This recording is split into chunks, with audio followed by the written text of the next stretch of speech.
This is Matthew Cratter from Trader University, and today I want to talk about Apple's new plan to spy on you. Everyone knows that the iPhone and other smartphones really are devices that can spy on our private lives, but what's about to happen is especially egregious, and it's being rolled out under the veneer of good intentions. All the headlines are things like this: Apple plans to scan U.S. iPhones for child abuse imagery. The technical term is CSAM or CSAM, child sexual abuse material. And obviously this is a good thing to protect children and underage girls from this sort of abuse. Of course, if you actually wanted to protect underage girls, you'd get guys like this off the street. So it's not really that the elites are that interested in protecting underage children, especially underage girls. If you find this video helpful so far, be sure to hit that subscribe and like button. So they're rolling out this new ability to scan iCloud photos, and this should be rolled out sometime before the end of this year. What people don't realize is that this is not just scanning images in iCloud or in iCloud photos. This will be scanning photos on your phone directly, whether or not they are encrypted. As well, all iMessage messages to or from children or underage accounts will be scanned. Now, this sounds like a good thing, and in many ways this is a good thing, but the bigger issue is that this makes your iPhone part of a distributed surveillance system that can be used by Apple or can be co-opted by political authorities. It's one thing to scan iCloud files that have already been uploaded, that are in the iCloud, which Apple owns. That's one thing. But scanning your iPhone directly and creating this new ability is something that's very new.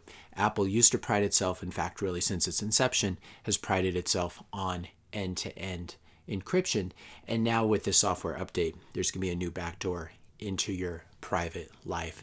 This is the end of secure end-to-end messaging as well. And it really is a slippery slope. So the next step after this initial step seems benevolent, and it is benevolent to try to stop this sort of abuse.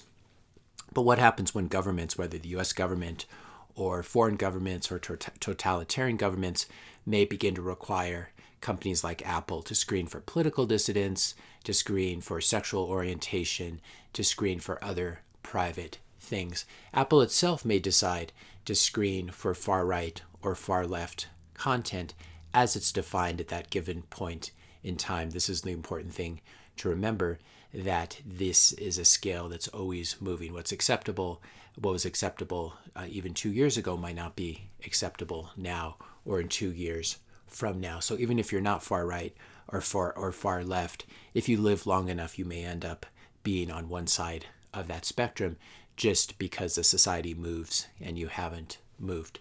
By the way, just a footnote here: if you've ever checked the price of Bitcoin on your phone using an app or using a web browser, using Google Chrome or something like that, then big tech obviously knows that you are probably a Bitcoiner or other cryptocurrency aficionado.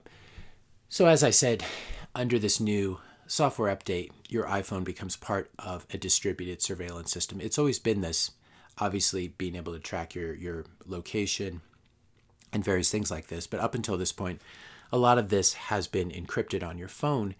And as long as you didn't upload it to iCloud or otherwise send it to Apple, it was private.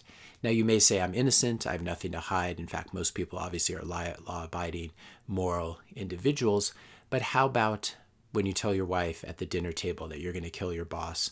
Or you may say some similar things when you're angry about other people. Of course, you're not serious, you're just venting at the dinner table. But the problem is that this can be used to get you in trouble. If someone has a copy, for example, Google, if you use Gmail, it'd be very easy to build a case, I'd say pretty much against anyone using selections from emails. This is much more serious though, because what this is, if you're using Gmail, you obviously know Google's reading everything. But if you're using an iPhone up until this point, there were certain encrypted protections. Now, this is also a national security issue, and Apple has refused to address it.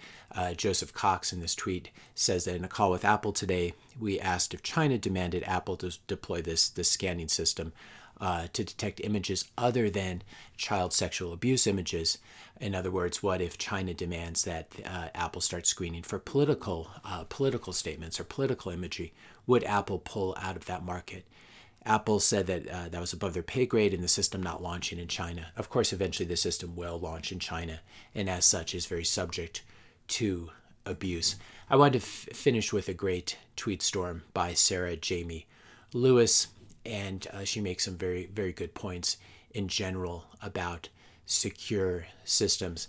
Apple put out an FAQ over the weekend that basically says, we pinky swear we won't abuse the system and we will refuse demands to compromise the system.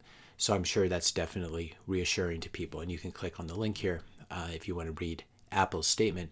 But honesty is the only thing you're relying on in a climate of increasing state authoritarianism, legal attacks on the general right to privacy, cyber attacks, and insider threats. You're banking on Apple or someone who can compel Apple from never abusing that position. This is the problem with centralized systems. This is why I like Bitcoin so much, why I like decentralized systems, because they're more difficult to co-opt and abuse and take over. Finally, Sarah Jamie Lewis makes the really, really good point that good security design requires building systems that resist compromise, and here's the emphasis, even by entities who design and run the system. If your security relies on pinky swears, in other words, promises, and governments not abusing their power, then you don't have a good security design. If you found this video helpful, be sure to send a note to Apple, send a note to your local politician as well, and tell them that you're not going to support Apple doing this. If you found this video helpful, be sure to hit that subscribe and like button. Hit the notification bell if you want to be notified when I publish my next video. And let me know your questions and comments in the comment section below. Thanks a lot for watching, and I'll see you in the next video.